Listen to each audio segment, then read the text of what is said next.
Josh, I wonder if you would take us back to Saturday and what occurred and what took you out of the game. So I was getting like headaches before the game, the day before, and I don't know, just football hitting the other guy kind of disrupted me a little bit. Headaches cleared up going into halftime. I think at that moment we were already up by a fair margin, so I guess they just thought it was safer just to, play it safe, rather than, continuing to, play football, I guess. But no, it was just, I don't know, it was a rough week for me as far as, papers and getting enough sleep and really taking care of my body. So I think a lot of that had an impact on the game as well.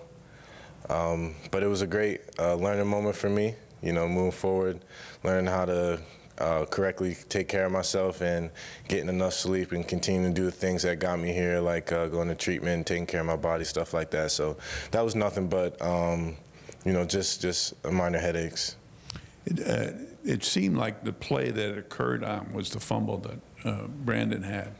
And before, you looked like you were trying to block somebody. You hit the Wake Forest player helmet, and then you went diving for the football. And it looked like you had the pain at that time too, right? Yeah, that was a big dude. He was ready for it. I couldn't catch him off guard. But no, yeah, I just hit him and made the headache a little worse. But like I said, it cleared up. Going into halftime, felt fine. I was warming up great. I was ready to go back in. But just better to play it safe.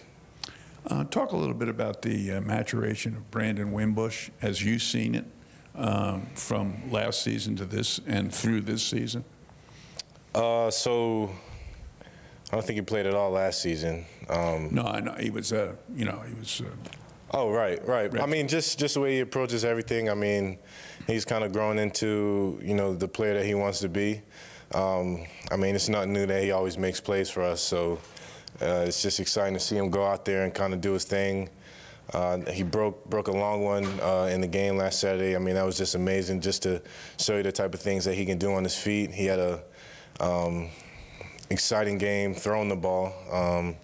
Yeah, it's just he's overall just a great player for us to have. I mean, we enjoy having him there at quarterback, and we have a lot of fun playing with him. You just never know what he's going to do, and he does whatever he can to help the team out, just like every guy on the offense. Last question for me is, what about, did you have a chance to watch some of the Miami-Virginia Tech game after Saturday's game here? No, I was a little bit too tired to watch any more football. I mean, so I room with Tony Jones Jr. He loves to watch football before we play, and I can't do that. We get enough football. Let's watch some SpongeBob or something. It's kind of relax a little bit, but no, I don't watch any football after I play.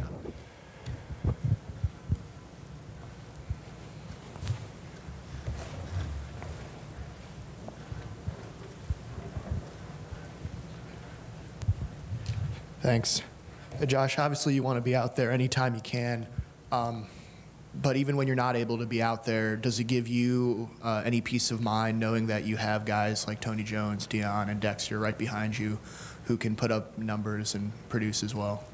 I mean, yeah, it's I'm sure for anybody it's rough just sitting there and not being able to go back in and knowing that you just want to do whatever you can to contribute to the team. But with that being said, even if I'm not in, I can always do something to help out. I mean, like when those guys are in, tell them what I'm seeing, just little things of maybe I would have done it differently or asking them what they saw. Any one of those guys has the ability to go in there and to do tremendous things for the offense, like you've seen in the game. Tony getting in the end zone, Deion, of course, breaking tackles and scoring and stuff like that. Dexter, breaking away and doing what he does. This is nothing new. It's exciting to see, all those guys get out there and kind of do their thing because we have so much love for each other, and we're constantly competing with each other. It's just seeing who can do the best and who can make the most plays, and that's what makes us such a great group that we are. Is we're constantly competing with each other and see who can do better, and pushing each other to pushing our limits. So it's a lot of fun watching those guys, go out there and have fun and do their thing. And you just want to be out there with them, but whoever's out there, we're playing for each other. So that the mind is right, and regardless of who's not out there, they're playing for the guys who can't be. So. Hey, Josh, right here in front. What comes to mind when you think of just this Notre Dame-Miami rivalry? So I mean, we played them last year. They said it was a rivalry, but it just felt like another game. Maybe it's because I'm young. I was born in '96, so I don't know much about the whole rivalry thing. But I don't know. It just felt like another game. Of course, I mean, it felt like there was another opponent, trying to beat us, but that's pretty much every week. But no, it just feels like another game that we have to prepare for, another opportunity for us to show what we can do, and another team that's going to give us their best. But other than that, I know we have a few guys from Florida. I'm sure they're excited to get home to some warm weather. But, yeah, it's just another game that we have to do our best at. Have you ever seen the 30 for 30s on just the Catholics versus Convicts series or anything like that came out last year? I haven't. I used to watch a lot of 30 for 30s when I was littler, but I haven't seen that one, no. When it comes to a game with this high of an atmosphere going on, you guys have played in games like this already this season, so that helps, but it was also here at home. How does it change a little bit more now that you're playing in a spotlight like this away from South Bend? I mean, it's always hard to play on the road. For any team, it's difficult to go into an environment that you're not used to and try to bring out a win. So for us, we've been on a few home games earlier on in our season, so I'm sure we're used to traveling by now. But like I said, it's just going to be another game for us to prove what we can do. We just have to play as we've always played, focusing on us and not our opponent, and trying to execute and dominate in our own fashion. So home or away, we have to continue to play football and continue to stick to the things that got us this far. And you kind of look at the storyline going into this one too. Both of these programs last year below average seasons from their standpoint, and just the way that these two programs have now been able to play in a top 10 matchup like this so late into the season. Well, I don't really know how they did last year, but obviously they're doing very well this year. I just know from our side of things that we're not done where we're going so far this year. We have a lot of things that we still want to accomplish, and it's just another opponent that we have to face and have to overcome to get to where we want to be. And that's pretty much it. We're moving forward. We're not looking back. And just lastly, just the challenges that they're going to bring to you guys as an offense defensively from their side. I mean, of course, they're going to bring something that we haven't seen. It's going to be new. They're going to have a lot of energy. Like I said, playing away is never easy. But, again, we just have to focus on the things that we can control. We have to go out and practice and execute. We have to continue to get better. We have to learn from our film. We just have to become a better offense. And the great thing about having guys on this team is they're constantly trying to do that. They're pushing each other, holding each other to a standard, and not letting anybody fall below that. We had a great practice yesterday in terms of leadership and guys holding each other accountable. And really forcing each other to get better and to not settle for less and to execute at a high level, because we know we can do, that type of stuff. So we know it all carries over to the game, so we're going to approach today's practice better than we did yesterday, and hopefully try to execute at a higher level, just to know that it'll pay off on Saturday, NFL. What was your academic schedule like last week? Sheesh. So I had like 2 papers due on Wednesday. I didn't get a lot of sleep. Had a couple classes on Thursday. Had a meeting to go to on Thursday. Friday I actually have the practicum class, which is A little lighter, but it's exciting. And I also had a Spanish assessment on Friday. So, I mean, just wasn't able to get a lot of sleep. I mean, that's pretty much normal when you have that much work in terms of school. But, you know, I was able to complete all the work, so that's a positive. But I just got to do a better job managing, you know, my schedule. What were the papers?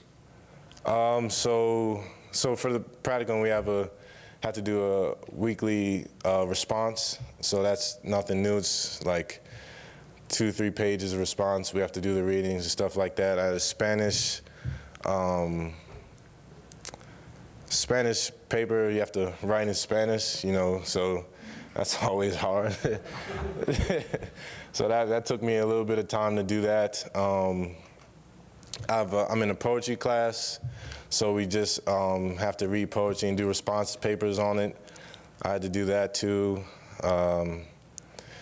I mean, a lot of the stuff I could have got done earlier on in the week, but coming off of a game, you just want to sleep. So, yeah, I just got to do a better job of managing that kind of stuff. And how's this week going so far? It's going great. I'm feeling good. I'm getting a lot of sleep. I also don't have a lot of work this week, so it's a little lighter schedule. I'm sure next week will be fun. But, no, I'm doing a better job. I definitely learned from last week, which is a great thing about football. You're constantly learning and have to do better. So taking care of my body a little bit more, and I'm feeling good. Aside from just fatigue and headaches, I think you took like a shot in the back, and then your ankle kind of got pinned under the pile on the fumble scrum there. Did any of that factor into, like, this is just not my day? And it was raining, right? Yeah, that too. Yeah. Nah, I mean that's football. I mean, guy fell on my back, getting tackled, twisted up. That's a part of the game, really. Other than the headache, I was feeling good. Like I said, I wanted to get back out there. It's always hard for me not being able to help. But, I mean, that's just the way it goes. I mean, I'm not kind of past that, focusing on this upcoming game against Miami. Josh, did you say you were in a poetry class? Yeah. Yeah, I'm in a poetry class. It's an experience. I enjoy writing poetry. I do. It's a little harder when you have to read other poets' work and try to analyze it. That's a little more difficult. But I think it all goes together with, you know, me trying to write my own poetry. It helps to watch other authors do it, other artists, and how they approach their work. But I'm getting through it. And so just to be clear, you'll be fine to go this week. You're going to play on Saturday. Yeah, I hope so. Yeah. And what has Dion maybe told you about facing his brother? I mean, his brother was on the team last year. I mean, I didn't even know that, but I don't know. He doesn't talk a lot about his brothers and sisters, so I don't know how he feels about it. I'll ask him, but just from the looks of things, I'm sure he's ready to go. He's always ready to work and ready to get out there and play some football. So I told him I'm gonna get a hit on your brother, but no, that was just me joking. I don't really know him that much, but I'm sure he's excited to go home see his family. He's got a lot of family down there. I guess their defense last week held Virginia Tech to maybe 100 yards rushing. When you see that, or when you see it on film, how do you just approach that in general? I mean, we don't focus on our opponents that much to say, hey, we got to change something up because, you know, they did this or did that last game. We just focus on what we can control. We're going to continue to run our offense. We're going to continue to do the things that got us here. And just from a running back unit standpoint, we're going to continue to do anything we can to contribute, whether that's in the passing game or in the running game. We're going to continue to run the ball. We're going to continue to run our routes effectively and try to help out in any way that we can. So, I mean, this offense does a great job of focusing on each other and focusing on, you know, the guy next to him that, you know, we're not too concerned about the things that, you know, opponents try to do to stop us. We're going to focus on what we can control. Josh, totally random question, but you mentioned your Spanish class. I was in Spanish classes in high school, and you were able to choose a Spanish name for the semester or whatever. Is that the case in your class? I mean, I'm Josue. That's It's Joshua in Spanish, so. What is it? Josue. Josue? So, yeah. Okay, just I curious. didn't get a chance to choose a name. It was the easiest one to pick, so. Gotcha. So who is your inner SpongeBob character? Which SpongeBob character do you enjoy the most? I mean, the show, obviously, it's a goofy show. I mean, who doesn't like SpongeBob? But I wouldn't say I like any one particular character. I mean, it's just, I mean, you're never too old to laugh at a kid's show, you know what I mean? Just sit back and relax and watch SpongeBob and Patrick do some goofy stuff. But I mean, I just like to relax before the game, just kind of get my emotions down and just, you know, mellow out, kind of. We play enough football. We know enough about football to where a point we can just get away for a second, just take a step back and enjoy life. So that's just me being me. You're a Patrick. Oh, I wouldn't say Patrick, but close to it. Thanks, everybody. Thank you.